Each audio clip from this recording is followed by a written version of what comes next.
Hello everyone, welcome to Bengal paracetamol. আজকে তোমাদেরকে যে টপিকটা নিয়ে বলবো সেটা হচ্ছে ক্লাস 12 এর পরে তোমরা কি করবে সেটা নিয়েই আজকের ভিডিও। তো ক্লাস 12 এর পরে কি করবে তার আগে জানতে হবে ক্লাস 10 থেকে 12 এর কি করতে হবে বা সাধারণ ছেলেরা কি করে। অ্যাকচুয়ালি 10th ক্লাস বা মাধ্যমিক হচ্ছে আমাদের জীবনের প্রথম বোর্ড পরীক্ষা। তো সেটা সবাই একটু ভয়ে থাকে। মোটামুটি 10th টা সবাই পাস করে যায়। পাস হয়ে গেলে ক্লাস 11th এ আসি। 11th এ এসে আমরা একটু জেনারেলি ফ্রি হয়ে যাই। এবার সেই পড়ার গ্যাপটা কিন্তু ক্লাস 12 এ বা উচ্চ মাধ্যমিকে আমাদের সেই ইফেক্টটা পড়ে পড়ার। যে আমরা যে গ্যাপটা ক্লাস 11th এ যে আমরা পড়াশোনা ঠিকঠাকভাবে করিনি, সেই জিনিসটার কিন্তু ফলাফলটা দেখতে পাই ক্লাস 12 এ। ক্লাস 12 টাও যদি কোনো রকমে হয়ে যায়, তাহলে কিন্তু এবার 12 এর পরে কি করব সেই জিনিসটা চলে আসে। কলেজ তো একটা স্কুল থেকে কলেজে যাওয়া মানে একটা অনেকটাই। 10 থেকে 12 যাওয়াটা খুব একটা বড় ব্যাপার না। মানে বড় ব্যাপার বলতে গেলে সেই জিনিসটা অত ইফেক্ট পড়ে না। কিন্তু 12 থেকে গ্র্যাজুয়েশন যাওয়াটা সেটা একটা স্কুল থেকে কলেজ, ওটা একটা সবার জীবনে একটা নতুন অনুভূতি যে কিভাবে কি আসবে না আসবে, কি হবে কলেজে গিয়ে। তো সেটাই ক্লাস 12 এ ক্লাস 10th এর পরে ৩ টে অপশন থাকে। আজকে দেখে নেব কি অপশন থাকে তোমাদের জন্য, কি ক্যারিয়ার অপরচুনিটি তোমরা গ্র্যাব করতে পারবে। ১ম এ দেখে নিই ক্লাস 10th এর ৩ টে কম্পোনেন্ট। মানে তুমি হয়তো সায়েন্স নেবে, সায়েন্স স্ট্রিম, নয়তো আর্টস নেবে, নয়তো কমার্স নেবে। এই ৩ টে জিনিস হয়। এবার সায়েন্সের মধ্যে চলে আসছে ২ টো সাবজেক্ট। একটা হচ্ছে ম্যাথ আর একটা হচ্ছে বায়োলজি। ম্যাথামেটিক্স যারা নেয় তারা হচ্ছে ম্যাক্সিমাম ইঞ্জিনিয়ারিং করে বা ইঞ্জিনিয়ারিং রিলেটেড, ইঞ্জিনিয়ারিং ওই লাইনে যায়। বায়োতে মেডিকেল লাইন, মেডিকেল লাইন যারা নিট পরীক্ষা দেয় ডাক্তার হওয়ার জন্য, এবার যারা সায়েন্স ক্লাস 10th এর পর সায়েন্সে ম্যাথ বায়ো দুটোই নেয়, তাদের 12 এর পরে অপরচুনিটিটা কি থাকে, তারা ম্যাথ নিয়ে যদি ম্যাথ বায়ো দুটোই থাকে তাহলে তারা ইঞ্জিনিয়ারিং প্লাস মেডিকেল যেদিকে তাদের ইচ্ছা সে দুটোই, মানে তারা যেদিকে যাওয়ার ইচ্ছা সেদিকেই ওরা যেতে পারবে। কিন্তু বায়ো নিলে শুধু মেডিকেল দিকে যেতে হবে, ম্যাথ নিলে শুধু ইঞ্জিনিয়ারিং এর দিকে যেতে হবে। এবার যদি যদি বায়োতে যদি তোমরা বায়ো নিলে মেডিকেল যাওয়ার জন্য নিট পরীক্ষা দিচ্ছ। এবার নিট পরীক্ষা দিতে কিন্তু তোমরা যদি কোয়ালিফাই না করতে পারো, এটা কোনো নেগেটিভিটি না। কোয়ালিফাই সবাই তো আর ডাক্তার হয় না। কোয়ালিফাই যদি না করতে পারো সেখানে কিন্তু একটা অপশন আছে, সেটা হচ্ছে নার্সিং। এই অপশনটা কিন্তু আছে। তো সবাই এটাই করে। তারপরে আরেকটা আছে প্যারামেডিক্যাল, প্যারামেডিক্যাল এই অপশনটা আছে। এবার ম্যাথ আর বায়োলজির এইগুলো হয়ে গেল, এটা সায়েন্স স্ট্রিমের হয়ে গেল। এবার চলে আসছি আমরা কমার্স স্ট্রিমের। কমার্স, কমার্স স্ট্রিমে সাধারণ আমাদের ওয়েস্ট বেঙ্গলের ছেলেরা খুব কমার্সটা খুবই অপ্ট করে। তো যদি কেউ নেয়, যদি কেউ জানতে চায় তাহলে কি জানবে দেখে নাও। কমার্সের মেন হচ্ছে তোমার বিকম, ব্যাচেলর অফ কমার্স। আরেকটা যদি প্রফেশনাল ডিগ্রি হয় সেটা হচ্ছে সিএ। অ্যাকচুয়ালি সিএ হচ্ছে এমন একটা প্রফেশনাল ডিগ্রি যেটা তুমি যদি প্রিপারেশন শুরু করে দাও ফার্স্ট ইয়ার থেকে, তাহলে কিন্তু তোমার বিকমটার পড়াটাও কিন্তু হয়ে যায়। সেই জন্য যারা সিএ করে তারা বিকমে ভর্তি হয়ে যায়।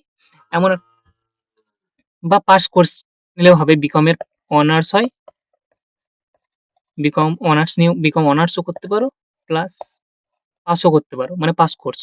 এটাই, এটা ছিল কমার্সের। এরকম ভাবেই আরেকটা আছে যেটা হচ্ছে মেন হচ্ছে আমাদের ওয়েস্ট বেঙ্গল ছেলেদের জন্য আর্টস। মানে আমরা সাধারণত ম্যাক্সিমাম ছেলে আমাদের আর্টস নিয়েই পড়াশোনা করে।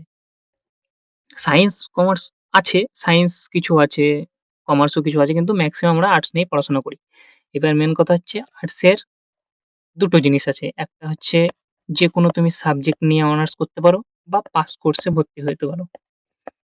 পাস কোর্সে ভর্তি হতে পারো। ২ টো জিনিস আছে। এবার অনার্স এর মধ্যে তোমার সাবজেক্ট ওয়াইজ আছে, যেকোনো নেবে, হিস্ট্রি আছে বা ইংলিশ অনার্স করতে পারো বা বেঙ্গলি, মানে যে কোনো সাবজেক্ট নিয়ে তুমি সেটা অনার্স করতে পারো, ফার্স্ট কোর্সে করতে পারো।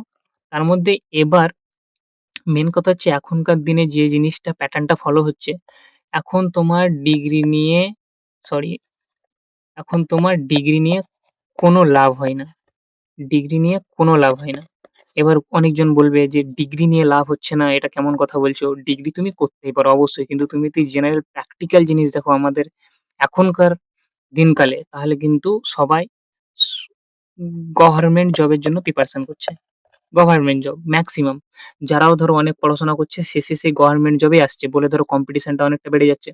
ফলে যারা নরমাল ছেলেপেলে তাদের কম্পিটিশন অনেকটা বেড়ে যাচ্ছে তাদের জন্য। কারণ যারা অন্য অন্য জায়গা থেকে ছেলেপেলে আসছে তারা তো অনেক পড়াশোনায় ভালো। তারা এখানে যদি চলে আসে তাহলে কি করে হবে?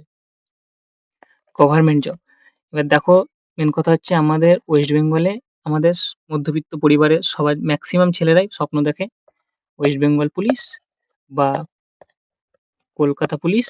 আর একটা অপশন আছে এসএসসি জিডি, মানে হচ্ছে ওই তোমার সেন্ট্রাল লেভেলে যেটা এসএসসি করায়। এটা হচ্ছে আমাদের স্টেট, আর এটা হচ্ছে সেন্ট্রাল। এবার মেন কথা হচ্ছে দেখো ওয়েস্ট বেঙ্গল পুলিশের সবসময় বা প্রত্যেক বছর কিন্তু ভ্যাকান্সি বের হয় না। কিন্তু এসএসসি জিডিতে অ্যাপ্রক্সিমেটলি প্রত্যেক বছর তোমার 40,000 প্লাস ভ্যাকান্সি থাকেই। তো সেখানে কিন্তু সিলেকশনটা অনেকটাই, মানে সিলেকশনের হার অনেকটাই বেশি থাকে। তুমি যদি এবছর না ক্লিয়ার করতে পারো, পরের বছর সেম ভ্যাকান্সি, তার থেকে বেশি ভ্যাকান্সি আসবে। তুমি কিন্তু এসএসসি জিডির জন্য যদি প্রিপেয়ার করো আগে থেকেই, মানে ক্লাস 12 এর পরে যদি তুমি ধরো পাস কোর্সে ভর্তি হয়ে গেলে, কলেজ অতটা যেতে হয় না গো মোটামুটি। দিয়ে এসএসসি জিডির প্রিপারেশন কিন্তু তুমি নিতে শুরু করে দিলে, বা ওয়েস্ট বেঙ্গল পুলিশ বা যেকোনো অনলাইন থেকে বা অফলাইন থেকে যেকোনো, যদি তুমি প্রিপারেশনটা শুরু করে দিতে থাকো, তাহলে কিন্তু তুমি আদার্স ছেলেমেয়েদের উম থেকে কিন্তু অনেকটাই আগে থাকবে। কারণ তারা সবকিছু ডিগ্রি করার পর স তারপরে গভর্নমেন্ট এক্সাম প্রিপারেশন এর জন্য নেয়। এটা মেক্সিমাম সবাই করে। আর আমরা সবাই করেছি। এবার তখন আমাদেরকে বলার মতো কেউ ছিল না। এখন তোমাদেরকে বলছি, যদি তোমার এই ইচ্ছা থাকে যে গভর্নমেন্ট জবের প্রিপারেশন নেব, তাহলে ডিগ্রি অনার্স করতে যেও না। বা সে দেখো, পাস কোর্স বা অনার্স করার এটা তোমাদের পার্সোনাল প্রিফারেন্স। এটা তোমাদের নিজেদের। আমি বলার কেউ নই। কিন্তু যদি তুমি চাও, তো গভর্নমেন্ট এক্সামের জন্য যদি প্রিপারেশন নিতে চাও, তাহলে বলবো ক্লাস 12 এর পরে মানে কলেজে ভর্তি হয়ে পাস কোর্সে ভর্তি হয়ে যাও। আর অফলাইনে একটা কোচিং নিয়ে নাও। 3 বছরের মধ্যে তুমি অনেকটা অন্য ছেলে-মেয়েদের মধ্যে মানে এগিয়ে যাবে তাদের থেকে বেশি। তুমি এইসব কথাগুলো তুমি তোমাদের গ্রামের যে কোনো দাদা বা দিদি আছে তাদেরকে জিজ্ঞেস করবে। তারা হয়তো আমার থেকে বেশি বলতে পারবে। এই জিনিসটা খবর নিয়ে দেখেও। যদি গভর্নমেন্ট এক্সামের জন্য প্রিপারেশন নিতে চাও, তাহলে ডিগ্রির পেছনে যেও না। এখন ডিগ্রির কোনো দাম নেই।